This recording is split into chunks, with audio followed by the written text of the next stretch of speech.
Hello, YouTube family. Welcome back to God's Grace is Sufficient. I hope everyone is doing okay today, wherever you are. Today, I had to get on here and make this video because I have an encouraging word that I wanted to share with you, or maybe something like a testimony. I don't know, but I am currently working on some other videos. So thank you to everyone who has been watching my videos, and thank you to everyone who has subscribed. Um, but let's get into what I wanted to share with you guys. So yesterday was Saturday. I believe the Saturday the what's today? Today is the 15th. So Saturday the 14th, I took a flight to Atlanta to meet with some people, and on my way back, I always tell, like, God always tells us to make our requests known. And I always tell God, I either, you can either request your own seat, or the airlines will, you know, give you a seat. So I end up doing, on my way there, I did a round trip, and then on my way back, I did a round trip. So I ended up buying my ticket, and I told God, I said, Lord, please let them sit me either in my own seat, in my own row, or either with one other person, but the seat can be between us, because I am hippie, and I don't really like to be, sitting up on anybody when I'm on the plane. So this was my thinking.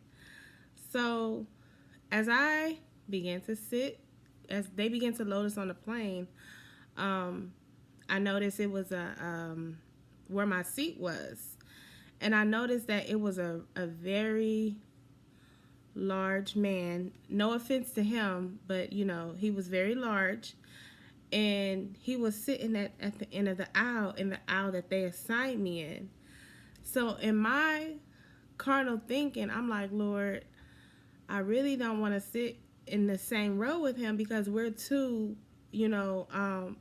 full figure people, and it would be really uncomfortable. In my thinking, I thought, hey, it would be really uncomfortable. So I went and I started to talk to the flight attendants, and I asked them. I said, "Well, is there another seat I can sit in?" You know, just because. No offense to the man, because I wasn't like talking about like his weight or anything, but it was just more so of me and my thinking, and thinking it wasn't a good idea if both of us was sitting on the same row. So I asked them, I said, hey, is there another seat? So the flight attendant, she said, okay, well, let's see who's going to be sitting in the seat ahead of the row that I was originally signed to. So two men walked up, and it was the row and ahead of the row I was assigned to, and they both, was like, hey, this is our row. I ended up letting them go. Then the third man walked up, and I realized, like, hey, this seat was taken. So the flight attendant had me move to another row. So a lady walked over, and her seat was near the window, so I ended up having to move. And another man walked up, and his seat was in the middle, so I ended up having to move again. So the flight attendant just said, well, ma'am, I don't think that we're going to have any extra seats. So you're just going to have to sit in your original assigned seat, but just sit towards the window. So in my thinking, I'm like, God, I don't think me and this man is going to be able to sit in the same row, because we're both, he was a larger guy and I'm more of a full figure woman, and I have hips. This ain't going to work. Logically, this is what I'm thinking. So, you guys, when I tell you, when you ask God for something, even if it's the smallest thing, like if which you should wear today, where you should go, listen to him. Listen and trust him.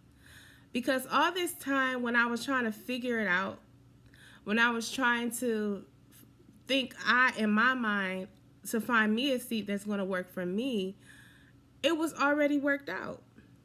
When I went and sat in that seat, you guys, because he was on the end of the aisle, the middle seat was free, and I was sitting by the window.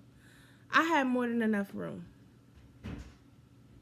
Exactly what I asked God for before I got on that plane. He had already did it for me. But because of my carnal thinking, because of my judgment, because of my seeing with my physical eyes that ain't gonna work, he had already worked it out for me. He had already had that seat ready for me. He knew that it was just going to be me and that man on sitting in that row, and there wasn't going to be a third person. And he knew that it was going to be more than enough room. And I'm sitting here trying to sit in the seat ahead of me that's already belonged to somebody else, then sit in the seat on the side of me that already belonged to somebody else that wasn't for me to sit. And when I finally got to where God had already wanted me to be, it was perfect. And I felt so bad because I'm like, God, okay. Even in that little situation, he was ministering to me like, I got this under control. I'm making this work out for you.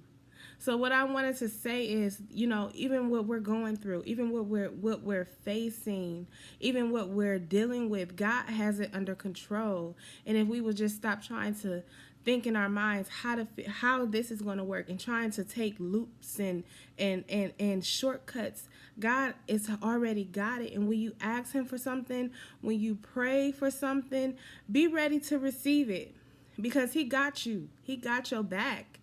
And even in that little situation, he showed me, look, I got your back. I already know this is going to work. Trust me.